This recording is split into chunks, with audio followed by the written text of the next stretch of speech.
diálogo que nos une obrigatoriamente é a questão dos direitos sociais, né?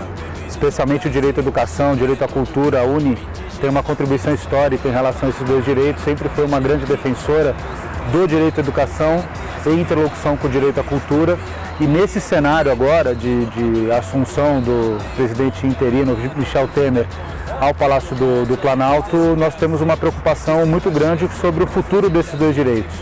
Tanto o direito à educação como o direito à cultura estão sob risco agora e é preciso que todo o movimento social, todo o movimento estudantil, todas as entidades da comunidade educacional se unam para garantir que esses direitos de fato sejam consagrados, como nós estávamos estabelecendo uma trajetória de consagração desses direitos. Então, é um cenário bastante complexo, bastante complicado, e o recado que o presidente Michel Temer tem dado à sociedade brasileira, o presidente interino Michel Temer, é que o povo não cabe no orçamento público.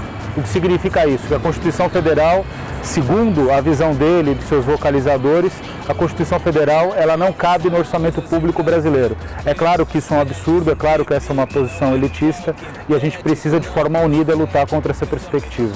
Que resume o Brasil em futebol e glúteo, luta, tivemos os nossos guerrilheiros, salve Marighella. Bom, basicamente são três fatores. Primeiro, o presidente interino Michel Temer ele propõe a desvinculação dos direitos constitucionais do orçamento público, né? Nós tivemos um grande ganho na Constituição de 88, que foi vinculá-los. Aliás, desde o regime militar, a vinculação foi sendo construída e culminou na Constituição de 88 numa grande vinculação no artigo 212 da Constituição.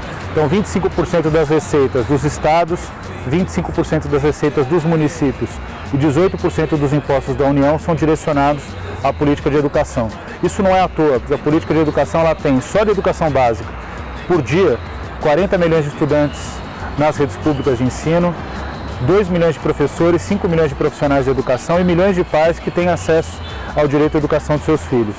Então não é a maior política social do Brasil e certamente a política social de educação é uma das maiores do mundo, né? Só falando de educação básica, se a gente for falar do ensino superior, são quase 2 milhões de estudantes no ensino superior, público ou com recursos subsidiados no ensino superior.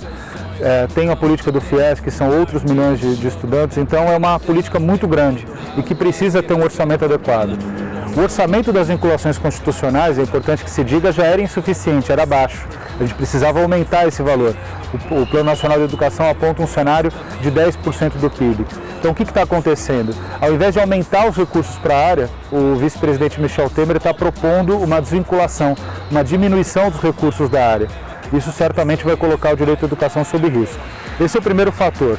O segundo fator é que a política de educação, em termos de concepção, ela não está caminhando na perspectiva de que a razão pedagógica, que foi tão bem construída no Brasil pelo Anísio Teixeira, pelo Florestan Fernandes, pelo Paulo Freire, entre outros intelectuais que colaboraram na construção da concepção de educação afirmada nas leis brasileiras, essa política, essa concepção de educação, em que a razão pedagógica é a principal razão, ela está subdimensionada à razão mercantil agora. Quer dizer, a lógica do mercado começa a invadir a política de educação na sua concepção. E o terceiro fator é que a participação social está sendo diminuída.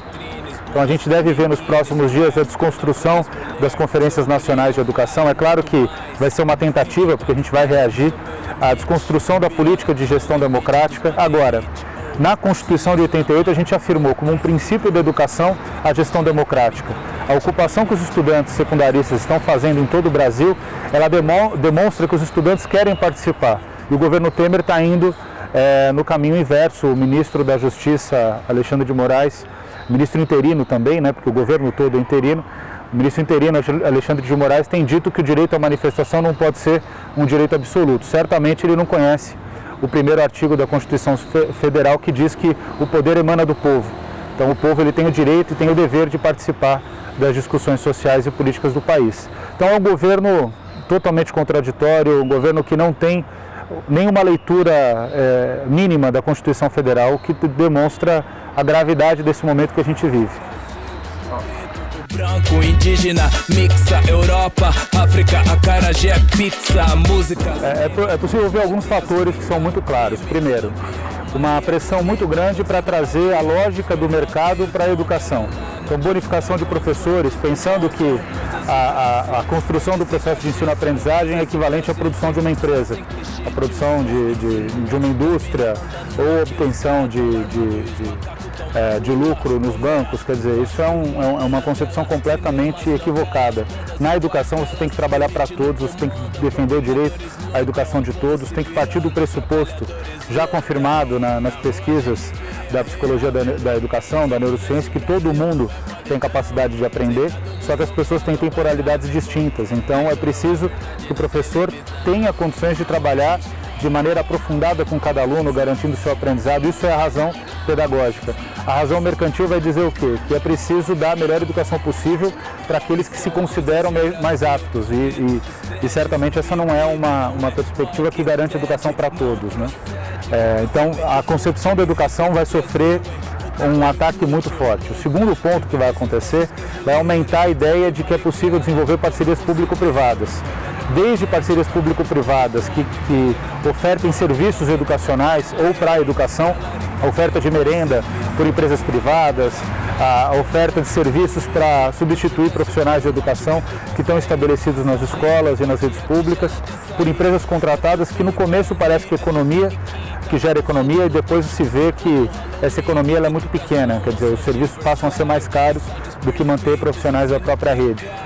O outro caminho, né, desse processo de privatização é fazer com que o setor privado receba recursos e subsídios para ofertar matrículas que deveriam ser públicas. Então esse é um caminho que também vai tentar ser trilhado. Hoje o ministro da Educação disse que é preciso começar a pensar em cobrar a mensalidade dos estudantes de maior renda nas universidades públicas, né? Então, o conjunto de possibilidades da privatização e da absorção da lógica mercantil na educação ele é infinito, né? Uma das características do capital é que ele sabe procurar alternativas para se estabelecer. E é preciso que a gente resista, porque o direito à educação precisa ser público, precisa ser ofertado pelo Estado e precisa ter controle social. Eu não vejo problema, de forma alguma, das fundações empresariais participarem do debate público. Todos têm o direito de participar, inclusive os empresários. Agora, eles não podem, pelo fato de terem capital, eles não podem ter uma posição que seja sobrevalorizada no debate público. Isso já acontece hoje no Brasil e precisa parar de acontecer. E tampouco eles podem fazer com que a gestão da educação seja uma gestão conforme seus princípios ou seus interesses. É preciso que a gestão da educação seja uma gestão de todos, né? E não pode ser só de alguns.